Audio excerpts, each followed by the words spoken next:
नमस्कार, इस बुलेटिन में आप सभी का स्वागत है। आपके साथ मैं हूं अनिता सिंह। न्यूज़ 18 प्राइम में आज बात होगी भारत में कोरोना से मचे कोहराम की और उससे बचने के लिए सरकार ने क्या कुछ इंतजाम कर रखा है।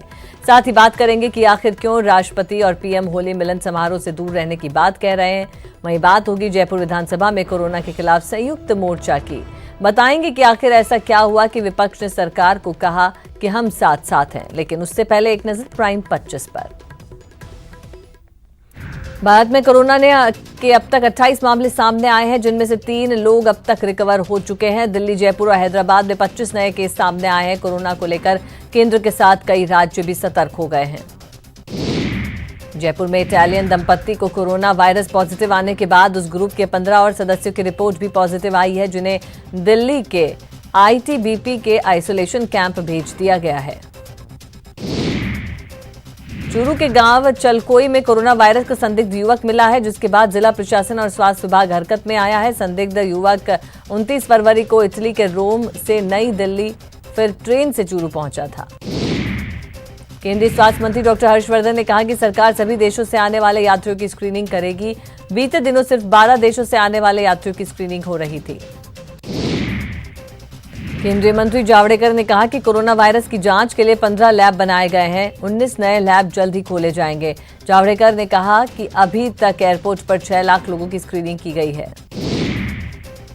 कोरोना को लेकर राजस्थान सरकार भी सतर्क है। सीएम गहलोत ने आज अपने आवास पर हाई लेवल मीटिंग की, जिसमें चिकित्सा मंत्री समेत कई आला अधिकारी मौजूद रहे।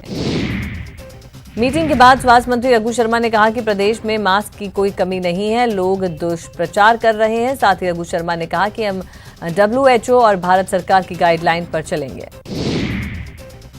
विधानसभा में आज कोरोना वायरस के मुद्दे पर पक्ष और विपक्ष एकजुट नजर आया। शून्यकाल के दौरान कोरोना वायरस पर उठे सवाल पर चिकित्सा मंत्री रघु शर्मा ने सदन को जवाब देते हुए कहा कि कोरोना पर प्रदेश सरकार जरूरी कदम उठा रही है। राजस्थान विधानसभा में कोरोना वायरस के मुद्दे की गूंज सुनाई दी। इस पर सदन में चिकित्सा मंत्री डॉक्टर रघु शर्मा ने साफ किया कि कोरोना को लेकर प्रदेश सरकार जरूरी कदम उठा रही है। राष्ट्रपति रामनाथ कोविंद, पीएम मोदी, गृह मंत्री शाह समेत बीजेपी के कई नेताओं ने होली के मौके पर किसी प्रकार के कार्यक्रम में नहीं जाने का फैसला किया। सभी नेताओं ने यह फैसला कोरोना वायरस के संकट को देखते हुए लिया।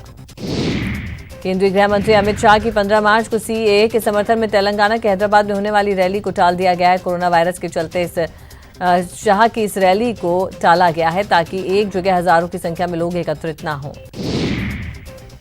कोरोना वायरस से बचने के लिए सीबीएसई बोर्ड ने 2 परीक्षा केंद्रों पर छात्रों को फेस मास्क और सैनिटाइजर ले जाने की अनुमति दे दी है। कांग्रेस नेता राहुल गांधी समेत कई कांग्रेसी नेताओं ने आज शाम दिल्ली के हिंसाग्रस्त इलाकों का जायजा लिया। राहुल ने यहां रह रहे लोगों से बातचीत कर उनका हालचाल जाना। राहुल ने कहा कि हिंसा और नफरत से नहीं होती किसी देश की तरक्की। एमपी के सीएम कमलनाथ ने राजनीतिक उठापटक के बीच बीजेपी पर निशाना साधा है। सीएम कमलनाथ ने कहा कि बीजेपी माफियाओं के साथ मिलकर प्रदेश सरकार को अस्थिर करने का लगातार असफल प्रयास कर रही है। पटियाला हाउस कोर्ट कल निर्भया के दोषियों का नया डेथ वारंट जारी कर सकता है। इससे पहले राष्ट्रपति ने दोषी पवन की दया याचिका को खारिज कर दिया था। लोकसभा ने आज बजट सत्र के दौरान विवाद से विश्वास बिल 2020 को पास कर दिया। इस बिल के पास हो जाने से अब डायरेक्ट टैक्स से जुड़े विवादों का निपटारा आसानी से होगा और साथ ही टैक्स अधिकारियों के वार्षिक प्रदर्शन के मूल्यांकन का आधार भी बनेगा। एयर इंडिया की रणनीतिक बिक्री को लेकर केंद्रीय मंत्री प्रकाश जावड़ेकर ने आज एक बड़ा बयान दिया। मंत्री जावड़ेकर ने कहा कि अब एनआरआई एयर इंडिया में 100% हिस्सेदारी हासिल कर सकते हैं। पहले ये 49% तक ही था। पाकिस्तान के शरणार्थियों ने स्विट्जरलैंड के जिनेवा स्थित संयुक्त राष्ट्र मुख्यालय पर प्रदर्शन किया। पाकिस्तान में शोषण झेल रहे हिंदू, पश्तून, सिंधी, अफगानी और कश्मीरी मूल के लोगों पर अत्याचार के खिलाफ इस आंदोलन में कई प्रदर्शनकारी शामिल हुए। प्रदेश के किसानों से जुड़े दस्तावेज जल्द ही ऑनलाइन किए जाएंगे। विधानसभा में आज स्पीकर की सख्ती के बाद आपदा प्रबंधन मंत्री भंवरलाल मेघवाल ने सदन को आश्वासन देते हुए कहा कि उनका विभाग इस काम में लगा हुआ है। जयपुर के नींदड़ में किसानों का जमीन समाधि सत्याग्रह 5वें दिन भी जारी है। मुख्य सचेतक महेश जोशी ने सीएम गहलोत के निर्देश पर आज किसानों से मिलने पहुंचे और उनकी मांगों को लेकर उनसे बात की। सदन में बेरोजगारी भत्ते का सवाल जोर शोर से उठाया गया। प्रश्नकाल के दौरान बीजेपी विधायक अनीता बघेल ने बेरोजगारी भत्ते का मुद्दा उठाया, जिसका जवाब मंत्री अशोक चांदना ने दिया। कल से 12वीं बोर्ड की परीक्षाएं शुरू हो रही है। परीक्षा को लेकर बोर्ड ने तैयारियां पूरी कर ली हैं। साथ ही परीक्षार्थियों से अफवाहों से बचने की अपील की गई है। जयपुर में आज एक युवक ने खुद पर पेट्रोल डालकर आत्मदाह करने की कोशिश की। युवक ने अपनी कंपनी पर 3 महीने से सैलरी न देने का आरोप लगाया। जयपुर की तनिष्का गांधी का नाम इंडिया बुक ऑफ रिकॉर्ड में यंगेस्ट मोटिवेशनल स्पीकर के लिए दर्ज हुआ है। तनिष्का ने यह कामयाबी महज 15 साल की उम्र में हासिल की है।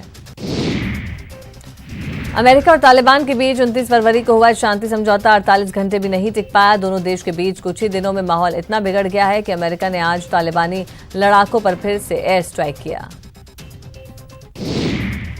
और खबरें विस्तार से। 2 दिन में कोरोना का